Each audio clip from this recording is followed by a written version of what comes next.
안녕하세요. 이철규 목사입니다. 이번에는 19절부터 마지막 절까지 보도록 하겠습니다. 자, 우리가 1절에 보면은 안식 후 첫날 일찍이라고 했습니다. 일찍이 아직 어두울 때, 그 새벽 미명이라는 것이죠. 그리고 이 19절에서는 이날 곧 안식 후 첫날 저녁 때에, 그러니까 일찍이 새벽 미명에 있었던 일과 이제 저녁 때에 어두울 때에 이제 있는 일로 바뀌어집니다. 제자들이 유대인들을 두려워하여 모인 곳에 문들을 닫았더니 예수께서 오사 가운데 서서 이르시되 너희에게 평강이 있을지어다. 이 말씀을 하시고 손과 옆구리를 보이시니 제자들이 주를 보고 기뻐하더라 하고 말씀을 합니다. 자, 안식 후 첫날 저녁. 그러니까 막달라 마리아가 그 안식 후 첫날 새벽 미명에 무덤에 가셨죠. 그러니까 안식 후 첫날, 안식 후 첫날 바로 그날이죠. 그날 저녁이죠. 첫날 저녁 때에 제자들이 유대인들을 무서워했습니다. 유대인들을 무서워함으로 문을 걸고 잠그고 있었습니다. 그런데 예수님이 여기에 등장하셨습니다. 그러니까 이미 앞에서 우리가 18절에 보면은 막달라 마리아가 제자들에게 가서 내가 주를 보았다고 전하였죠. 그러므로 이 부활하신 그 예수님이 등장하신 거죠. 그런데 제자들은 부활의 소식을 들었지만은 이 유대인들을 두려워해서 무서워함으로 어떤 의미에서는 불안 가운데 예수님을 잡아 죽였으니까. 그러니까 여전히 그 예수님의 부활의 소식을 들었지만은 이 불안 가운데 제자들은 지냈다, 살았다고 볼 수가 있습니다. 그런데 예수님의 등장해서 뭐라고 얘기하느냐? 너희에게 평강이 있을지어다. 너희에게 평강이 있을지어다 하고 말씀을 합니다. 자, 여기에서 이 말씀에서 우리가 좀 생각을 해보고자 합니다. 평강이 있을지. 자, 이 제자들에게 지금 유대인들이 무서워서 불안한 가운데 숨어있는 문을 잠그고 숨어있는 가운데서 이 부활하신 예수님이 등장해서 너희에게 평강이 있을지어다 하고 말씀을 합니다. 사실 이 제자들에게 필요한 것은 뭐예요? 평강입니다. 두려워 떨고 있는데, 무서워서 이렇게 숨어서 떨고 있는데 필요한 게 뭐예요? 편안하게, 릴렉스, 편안하게, 그리고 마음에 평강이 임하는, 아무 근심, 걱정, 염려가 없는 평강. 그래서 이걸 생각하면서 평화로다. 바로 그 어떤 편안한 안식과 같은 그 평강이 있을지어다. 이 제자들에게 이것이 필요하였던 것이죠. 그러니까 예수님의 죽음 이후에 제자들은 방향성을 잃었습니다. 예수님의 부활 소식을 들어도 지금 자기들은 부활을 본 것은 아니잖아요. 그러므로 마리아가 가졌던 그 부활하신 주님을 만났던 그 기분, 그거는 자기들이 부활하신 주님을 만나지 않았기 때문에 그걸 아직까지 느끼지를 못하고 있는 거죠. 왜? 이 두려움이 너무 크니까. 그래서 이때에 바로 부활하신 예수님이 나타나셔서 너희에게 평강이 있을지어다 하는 말씀은, 야, 모두 다 두려워하지 말고 진정해라, 이런 정도의 상태가 아니라 바로 구속의 평강입니다. 결국 하나님의 뜻이 실패하지 않았다. 십자가도 패배가 아니다. 이제는 부활하신 주님이 친히 너희 가운데서 계시니까 두려움 가운데서 평강으로 도르느라. 바로 그 말입니다. 저들은 예수님을 믿고 예수님을 메시아로 믿고 하나님의 아들인 줄로 믿고 살아왔단 말이에요. 그런데 그 예수님이 십자가 못 박혀 죽으셨잖아요. 그러니까 모든 것을 잃은 것처럼 되어져 버렸죠. 그리고 유대인들은 예수님을 십자가 못 박았잖아요. 그러면은 베드로가 또 특히 느낀 것이 뭐예요? 너도 그 예수와 함께 나사렛 사람과 함께 한 패나 그런 말로 인해서 자기가 부인하기까지 했잖아요. 그 두려움 가운데 있었던 일이잖아요. 그런데 예수님은 이제 십자가 못 박혀 죽으셨다 이 말이에요. 마리아가 와서 예수님이 부활하셨다 할지라도 그 두려움에서 자기들을 아직까지 구출할 만한 그런 평강이 저들에게 없는 것이죠. 야, 예수님이 부활하셨다고 하면서 신나서 야, 그러면 우리가 다시 사는 거야? 그렇게 할 용기도 없습니다. 왜? 이 두려움이 너무나도 크므로. 그래서 조심조심하고 긴장하고 문을 잠그고 있을 만큼 문들을 닫고 잠그고 있을 만큼 두려움 불안 가운데 있었지 않겠느냐 하는 겁니다.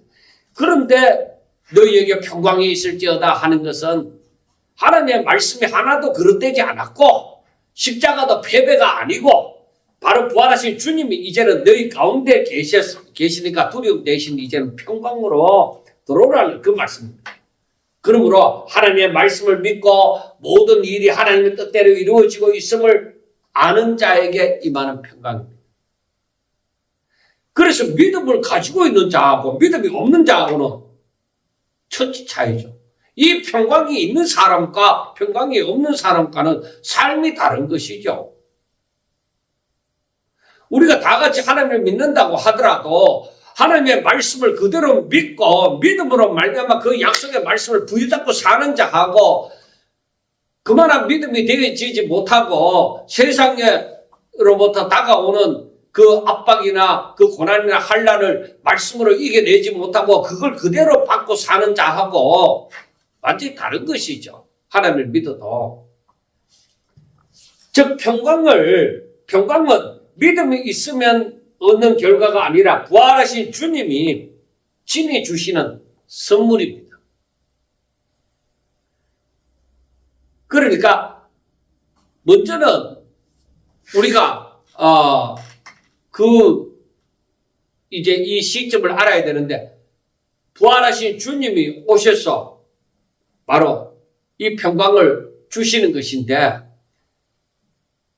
제가 앞에서 말씀을 드린 것은 내가 믿으면 평강이 있다 이거 아니라 하나님의 은혜가 내게 임하여서 이미 그 평강이 내게 임하는 거예요. 내 행위로 내 노력으로 그 평강이 임하는 것이 아니라 이것을 오해 없이 들으시기 바랍니다. 그런데 예수님께서는 손과 옆구리를 보이셨습니다. 왜? 내가 바로 부활한 주님이 맞다. 십자가에 못 박히신 주님이 맞다 하는 것을 보이시니까 정말로 이 제자들이 이제 부활하신 주님이시구나. 우리 주님이 우리 스승이 죽음에서 부활하셨구나 하는 것을 알고 기뻐하더라 했습니다. 이것은 단순한 생존 확인을 넘어서 주의 말씀이 진실임을 깨달았기 때문입니다. 이제 예수님의 말씀이 부활하신다는 말씀이 이제 믿게 되어지는 것이죠. 그리고 예수님은 단순하게 너희가 잘 믿으라고 하는 것이 아니라 자기 자신을 보여주심으로 제자들의 믿음과 평강을 세우시는 것입니다. 그러니까 하나님의 뜻이 성취되어 있음을 알게 하고 그 사실을 믿는 믿음 안에서 평강을 누리라는 것입니다. 내가 믿어야만 부활하신 주님이 우리에게 주시고자 하는 것이 평강입니다. 평강을 선포하지만 내가 믿음이 없으면 받아들이지를 못하는 것이죠. 그러니까 평강을 선포할 때에 내가 부활하신 주님이신 것을 알고 손과 옆구리를 보이신 것은 진짜 부활하신 주님이라는 것을 내가 사실을 믿게 되어지는 것이잖아요. 그래 그것을 부활하신 주님이라는 것을 알고 이제 그걸 믿음으로 평강이 임하는 것이죠. 그래서 이제 또다시 예수께서 21절 예수께서 또 이르시되 너희에게 평강이 있을지어다. 다시 한번 평강이 있을지어다 하고 말씀을 하면서 아버지께서 나를 보내신 것 같이 나도 너희를 보내노라. 이 말씀을 하시고 그들을 향하사 숨을 내쉬며 이르시되 성령을 받으라. 너희가 누구 죄든지 사하면 사하여질 것이요 누구 죄든지 그대로 두면 그대로 있으리라 하고 말씀을 합니다. 자, 여기에서 첫 번째 앞에서 몇 절이 19절 앞에서 몇 절입니까? 19절에 너희에게 평강이 있을지어다 하고 얘기하잖아요. 이거 19절. 자, 그 다음에 이번에는 21절에서 너희에게 평강이 있을지어다 하고 얘기하잖아요. 물론 같은 말이에요. 너희에게 평강이 있을지어다 하는 말이 같은 말이에요. 그런데 21절에서는 뭐냐면 하나님이 아버지가 나를 보내신 것처럼 나도 너희를 보내노라 하는 말씀입니다. 여러분들 잘 보세요. 아버지가 나를 보내신 것처럼 나도 너희를 보내노라. 그래 아버지께서 나를 보내신 것은 뭐예요? 사명을 감당하도록 하나님의 뜻을 감당하도록 보내신 것이잖아요. 나도 너희를 보내노라 하는 것은 바로 사명을 주시고 즉 하나님의 뜻을 감당하라고 내가 너희들을 보낸다. 그런데 이 말씀 앞에 너희에게 평강이 있을지어다 하고 말씀을 하시잖아요. 그래서 우리가 이 말씀을 가만히 보면서 느끼는 것이 바로 무엇이냐? 사명을 감당하는 자들, 하나님의 이 사명을 감당하는 자들은 이 평강이 있어야만 됩니다. 불안한 상태에서 사명을 감당할 수 없습니다. 자, 모든 염려 근심 다 내려놔. 우리가 또 한 가지 이 사명에 대해서 생각해 볼 때에 예수님이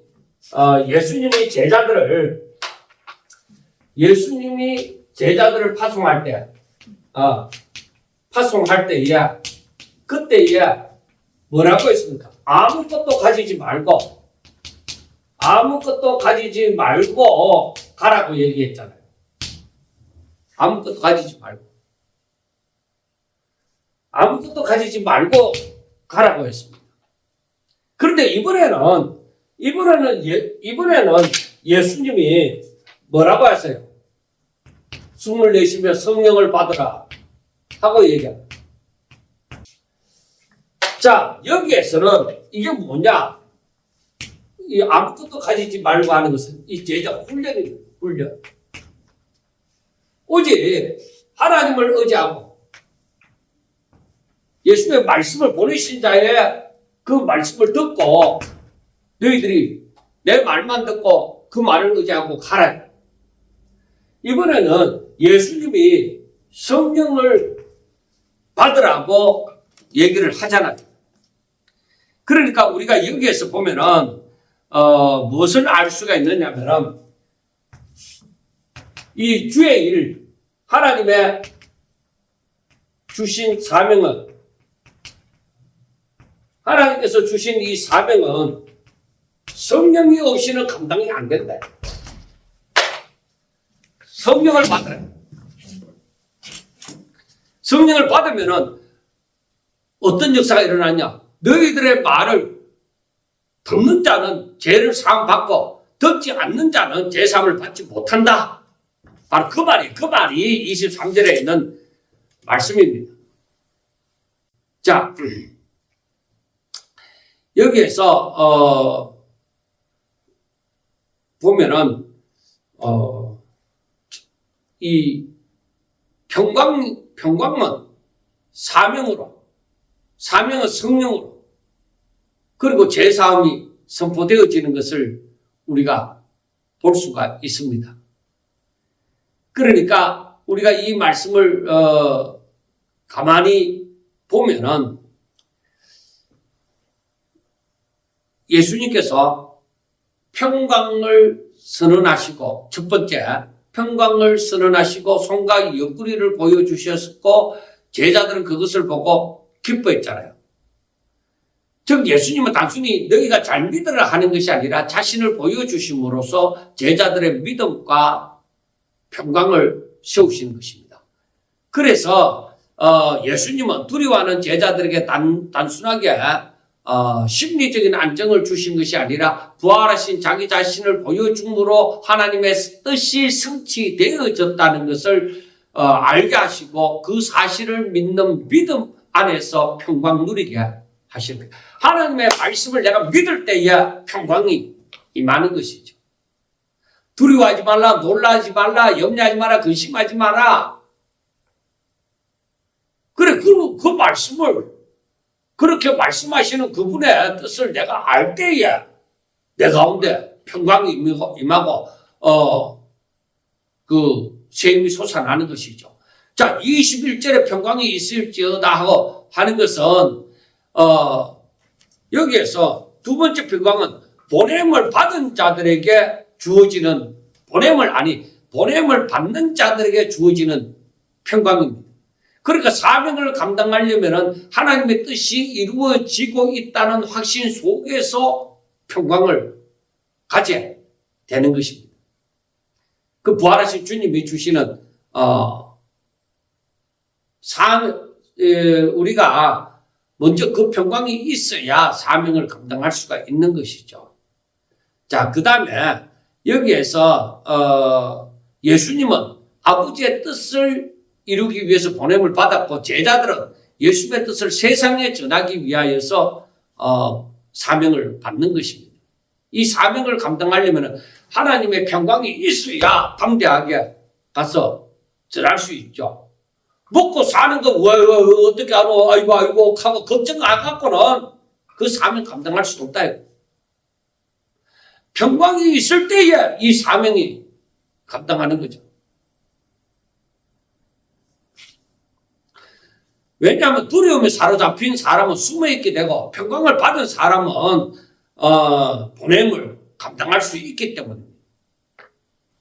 그러니까 성령을 받으라 하는 것은 단지 사역의 능력만을 위한 말이 아니라 새 생명, 새 창조, 새 시대의 시작. 그래 너희들이 사는 것은 이제는 성령으로 말미암아 살리라. 성령 충만하라. 성령을 쫓아 행하라. 바로 그 성령 시대를 얘기를 해주고 있습니다. 그 다음에 보면은 자 예수님은 이 앞에서 말씀한 그 앞에서 제자들을 보내시면서 하는 것은 그것은 전대도 자루도 돈도 뭐 두부로 옷도 가지지 말라 하신 장면하고 요한복음 20장에서 말하는 성령을 받으라 나도 너희를 보내노라 하는 그것은 자 우리가 공통적으로 보냄을 두 개 다 받는 것이잖아. 그런데 첫 번째 파송은 공생애 중에 그 제한적인 훈련적인 파송입니다. 오직 이 말은 그 의존의 훈련을 시키는 것이죠. 이때는 아직까지 예수님의 십자가가 이루어지지 않았고 부활도 없었고 성령 강림도 없었고 교회도 아직 세워지지 않았습니다. 그래서 예수님 곁에서 배우는 제자의 훈련입니다. 그러니까 주의 말씀만 듣고 갔을 때 무엇이 부족한 것이 있더냐? 부족한 것이 없습니다. 그래, 바로 그거야. 내 말을 믿고 가면 돼. 보낸 자가 다 해결해 주시는 거야 하는 것입니다. 그리고 사람의 준비물보다 하나님의 공급을 신뢰하라. 복음의 사역은 세상 방식의 힘으로 되는 것이 아니다. 바로 그겁니다.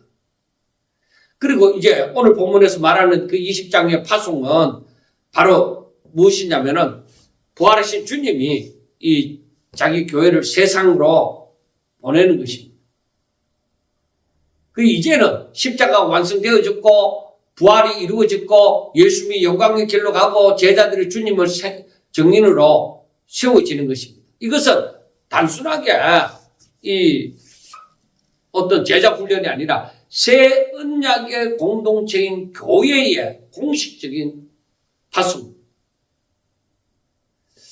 자, 그러므로 우리가 여기에서 보면은 사명도 달라집니다. 처음 파송은 예수님의 오심과 하나님의 나라가 가까움을 알리는 파송입니다. 그리고 아직도 십자가와 부활의 완성이 되어지기 전입니다. 그런데 요한복음 20장에서는 십자가 부활이 완성된 후에 제3의 복음을 들고 세상으로 나아가는 파송입니다. 그래서 누구든지 이 말을 들으면 제3을 받고 구원함을 얻고 이 말을 듣지 않으면 바로 제3을 받지 못한다 하는 완성된 복음의 선포가 되는 것입니다. 우리가 이 말씀을 가만히 보다 보면은 정말로 우리가 많은 것을 깨닫게 되어지는데 그 다음 24절에서부터 말씀을 보면은 이제 도마에 대해서 나옵니다. 도마에 대해서 나오는데 도마에 대해서 나오면은 당장 의심 많은 도마라고 생각을 합니다. 여러분 이것 때문에 또 선입관념을 가지지 마세요. 뭐 복음성가에도 의심 많은 도마처럼 뭐 어떻게 막 그런 무조건 의심의 대명사처럼 그렇게 얘기를 합니다. 그러나 여기에서 사실 그 24절부터 29절에 있는 말씀은 부활하신 예수님이 어떤 분이신지 참된 믿음이 무엇인가를 드러내시는 것입니다. 그러니까 부활은 막연한 그 위로나 그러한 상상이 아니라 실제적인 사건이다. 십자가에 달리신 그분이 곧 부활하신 주님이다 하는 것을 나타내는 말씀입니다. 자, 그러므로 12제자 중에 하나로서 디두모라 하는 이 도마는 예수께서 오셨을 때에 함께 있지 아니한지라 하고 말씀을 합니다. 그래서 다른 제자들이 그에게 이르되 우리가 주를 보았노라 하니 도마가 이르되 내가 그의 손에 못자국을 보며 내 손가락을 그 못자국에 넣으며 내 손을 그 옆구리에 넣어보지 않고는 믿지 아니하겠노라 하니라 하고 말씀을 합니다. 자, 여러분 도마에 대해서 어떻게 생각합니까? 왜 그걸 의심을 해? 제자들이 말하면 믿지. 그렇게 생각할 수 있습니다. 그런데 우리가 도마가 여기에서 뭐냐면은 다른 제자들이 우리가 주를 보았노라 하니까 그때 도마가 없었단 말이에요. 주님이 나타나셨을 때 그날 저녁에. 그런데 8일이나 지나서 도마가 아니 그 말을 도마가 먼저 들었을 때 내가 그 손에 못자국을 보고 내 손가락을 그 못자국에 넣으며 내 손을 옆구리에 창 찔린 그 옆구리에 넣어보지 않고는 믿지 않겠노라고 얘기를 합니다. 저는 이 도마의 신앙에 대해서 굉장히 긍정적인 생각을 가집니다. 그러니까 사실은 도마뿐만 아니라 다른 제자들도 여기에서 먼저 부활하신 주님을 본 다른 제자들, 그리고 그 마리아를 비롯한 다른 여인들, 예수님을 따르는 모든 자들, 또 이들도 뭐요? 부활을 생각도 안 했습니다. 하다못해 마리아가 내가 예수님을 보았다, 살아나신 예수님을, 부활하신 예수님을 보았다 할지라도 제자들은 두려워 떨고 있었습니다. 그런데 도마는 하는 말이 뭐냐? 내가 그 손에 못자국을 보고 그 손을 넣어봐야 알겠다. 그리고 그 옆구리에도 장자국에 내가 손을 넣어봐야 알겠다. 너희들이 잘못 보고 얘기하는 거 아니냐? 그러면은 도마가 진짜로 예수님이 여덟의 후에 예수님이 나타나셨을 때, 정말로 이 도마는 뭐라고 했어요? 예수님 한번 그 못자국 한번 봅시다. 손 넣어 봅시다. 옆구리에 손 넣어 봅시다. 진짜 맞아요? 하고 그렇게 했습니까? 아닙니다. 도마는 뭐라고 했어요?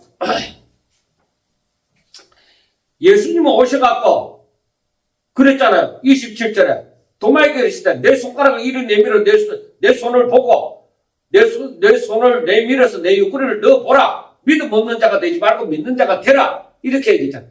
그때에 도마가 손을 넣어봤을까요? 저는 그렇게 생각합니다. 도마가 뭐라고 얘기하는 여기에서 나의 주님이시여,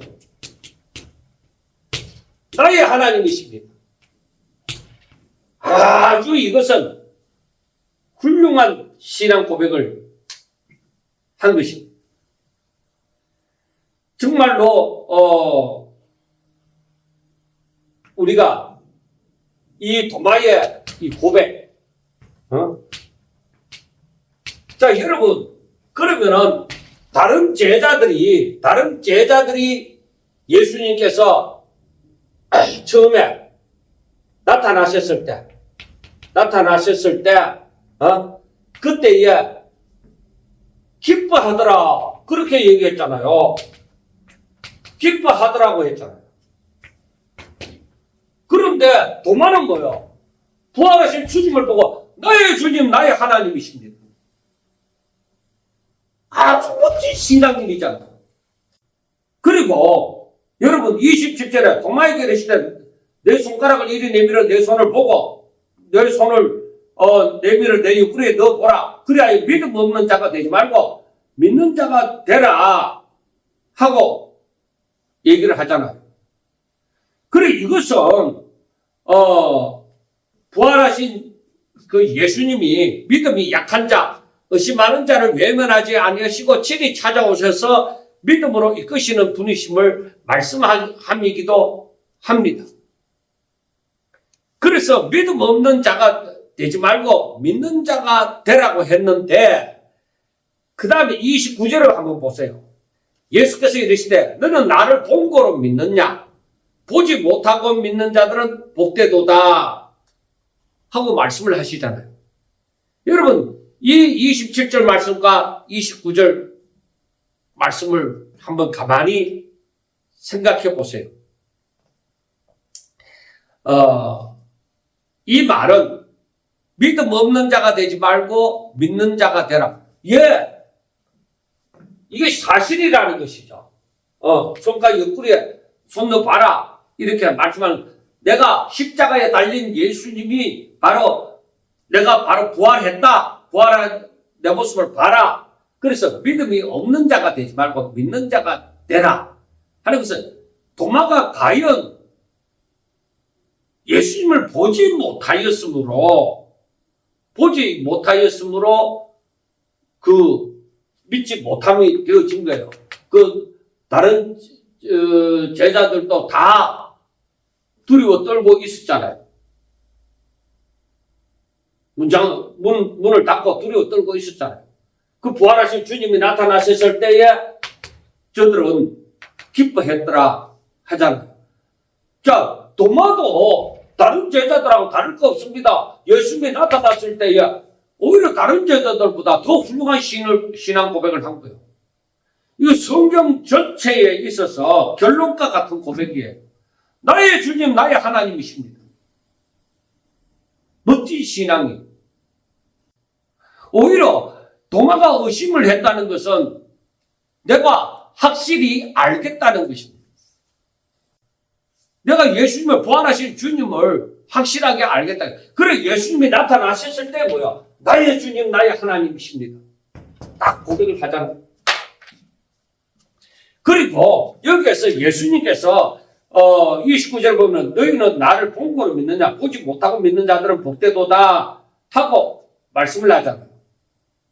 그러니까 참된 믿음은 매번 눈으로 확인하는 방식이 아니라 사도들의 정론과 기록된 말씀을 통해서 예수님을 믿는 믿음이에요. 그러니까 이 보는 믿음, 너희가 본 거로 믿느냐? 보는 믿음. 이것은 예수님의 당시에 바로 이와 같은 자들에게 있어서 이런 보는 믿음이 있었죠. 그러나 보지 못하고 믿는 믿음. 보지 못하고 믿는 자, 보지 못하고도 믿는 믿음을 이 사람들이 더 복되다고 얘기해요. 이건 오늘날, 이건 예수님 당시가 아니라 이건 오늘날을 두고 얘기합니다. 오늘날 우리가 예수님의 십자가에 못 박히신 거, 부활하신 그 실제를 보지 못하고도 믿는 거예요. 자, 그러므로 이것은 도마에게만 29절은 도마에게만 얘기한 것이 아니라 모든 자들에게 얘기를 한 것입니다. 자, 우리가 요한일서 4장 1절에 보면은 사랑하는 자들아 영을 다 믿지 말고 오직 영들이 하나님께 속하였나 분별하라. 많은 거짓 선지자가 세상에 나왔습니다. 그러니까 이 영들을 다 믿지 마라. 그리스도가 여기 있다 저기 있다 해갖고 그 말은 무조건 그렇게 믿지 마라 이거예요. 그러니까 오히려 어떤 면에서는 그 영들이 하나님께 속하였는지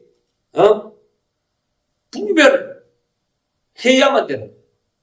왜? 많은 거짓 선지자가 세상에 나왔다. 오늘날에도 마찬가지입니다. 하나님의 말씀을 가지고 온전히 분별을 할 수 있는 상태가 되셔야만 하는 것입니다. 그렇지 않으면은 많은 거짓 선지자들이 나타나서 많은 사람들을 미혹할 때 그때에 동참하는 자가 될 것입니다. 도마의 신앙을 우습게 보면 안 됩니다.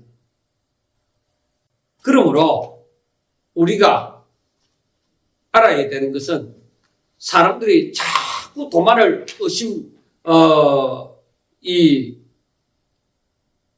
25절 말씀 때문에 내가 그의 손의 못자국을 보며 내 손가락을 그 못자국에 넣으며 내 손을 그 옆구리에 넣어보지 않고는 믿지 아니하겠노라 하는 말씀 때문에 이건 어찌 보면 인간의 본 모습입니다. 그런데 하나님은 도마 사건을 통해서 사람은 본래 하나님의 정론만으로는 쉽게 믿지 못하는 존재라는 것을 드러내십니다. 그런데 우리는 알아야 됩니다. 우리는 바로 도마처럼 분별하고자 하는 실제로 맞느냐? 그 증거가 가장 큰 증거가 뭐예요? 예수님이 20절에서 그 손을 보여주시고 옆구리를 제자들에게 보여주니까 제자들이 기뻐하더라 했잖아요. 그게 가장 큰 증거예요. 그래 도마가 그 증거를 보면은 예수님인지 아닌지 부활하신 십자가 못 박히신 예수님이 부활하셨는지 안 했는지 알 수 있다는 거죠. 그래 도마의 신앙이 훌륭하다고 생각하지 않습니까? 정말로 우리의 믿음이 거짓 선지자들에게 속는 믿음이어서는 안 됩니다. 항상 하나님의 말씀을 알므로 하나님의 말씀을 깨달음으로 그래서 하나님과 더 깊은 교제를 나눔으로 이 영들을 분별할 줄 아셔야 되는 겁니다. 그래서 여러분들 보세요. 31절에 오직 이것을 기록하면 너희로 예수께서 하나님의 아들 그리스도이심을 믿게 하리 함이요 너희로 믿고 그 이름을 힘입어 생명을 얻게 하리 함이라 얘기하잖아요. 예수님이 하나님의 아들이시요 메시아라는 것을 믿게 하려고 지금 이 요한복음을 기록했다는 것입니다. 그래서 영생을 얻게 하려고. 사랑하는 여러분, 이제 이 20장 말씀을 후반부에 있는 이 말씀을 가만히 보면서 생각하는 것이 뭐예요? 자, 우리가 보면은 평강이 굉장히 중요합니다. 이 평강은 어떤 면에서 하나님과의 동행, 하나님의 임재로 말미암아 하나님의 임재는 믿음 있는 자에게 하나님의 임재가 있겠죠. 동행이 있겠죠. 그래서 이 평강이 굉장히 중요한 겁니다. 세상에서 무슨 일이 일어나든지 그 가운데서 믿음을 가지고 끝까지 견디는 자. 모든 것이 하나님의 말씀하신 대로 창세기 1장에서부터 계속적으로 말씀하셨지만 말씀하신 대로 다 그대로 됩니다. 그러니까 계시록에 이르기까지 말씀하신 대로 그대로 되는 것입니다. 앞으로 일어날 일도 모든 것이 하나님께서 말씀하신 대로 그대로 다 될 것입니다. 이 평강이 있어야 돼요. 그 다음 이 평강이 있으면 오늘날 하나님의 그 주시는 평강이 있을 때에 우리에게 주신 사명을 감당하셔야 돼요. 사명. 그리고 복음을 전할 때 확실히 있어야 돼요. 이 말씀을 영접하는 자들에게 바로 구원이 있으리라. 제사함을 받고 구원이 있으리라. 저들에게 생명이 임하리라 하는 사명과 확신이 있어야 돼요. 이것은 바로 이 평강 가운데서 바로 믿음으로 말미암아 그 근세를 가지고 전하는 것입니다. 그리고 우리가 도마 사건에서 생각해 보면서 느끼는 것이 무엇입니까? 분명히 분별을 하고자 하면 필요합니다. 그리고 우리가 본고를 믿느냐 보지 않고 믿는 자가 복되도다. 오직 말씀에 근거를 두고 하나님의 말씀을 믿음으로 내가 보지 않아도 본 것처럼 그러니까 이게 뭐예요? 믿음으로 말미암아 살리라는 것입니다. 믿음이 있으면 이루어지지 않아도 이루어진 것처럼 믿는 거예요. 그럼 믿음이 히브리서 11장에 있는 말씀처럼 믿음은 내가 손에 잡히지 않아도 내 눈에 보이지 않아도 확실하는 겁니다. 오늘날 우리가 하나님의 말씀을 통하여서 분명히 모든 것이 하나님의 말씀대로 이루어지리라는 것을 내가 믿는 거예요. 그걸 보지 않았지만 내가 믿는 거예요. 바로 그게 복된 자입니다. 그 믿음이 있는 자가. 우리가 하나님을 믿는다 하면서 세상이 무서워서 문 닫아 놓고 있을 이유가 없습니다. 모든 것이 하나님의 뜻대로 되어질 겁니다. 분명히 예수님이 승리하셨으므로 예수님의 말씀 내가 세상을 이겨노라. 그러니까 담대하라. 그렇게 말씀을 하잖아요. 그래서 내 가는 길에 있어서 아무런 의심 없이 끝까지 가는 거예요. 왜? 나는 승리자의 길을 걸어가니까. 패배자의 길을 걷는 것이 아닙니다. 내가 세상에서 환난을 당하고 내가 내 자신을 부인하고 내 십자가, 내 사명을 짊어지고 예수님이 걸어가셨던 그 길을 걷는단 말이에요. 그러나 나는 패배자가 아니라 나는 승리자다. 그런 확신을 가지면서 우리가 부활주의를 맞이해야 되고 또 부활 후에 그 부활을 믿는 믿음을 가지고 오늘날 그리고 앞으로의 세대를 살아가야 될 줄로 믿습니다. 감사합니다.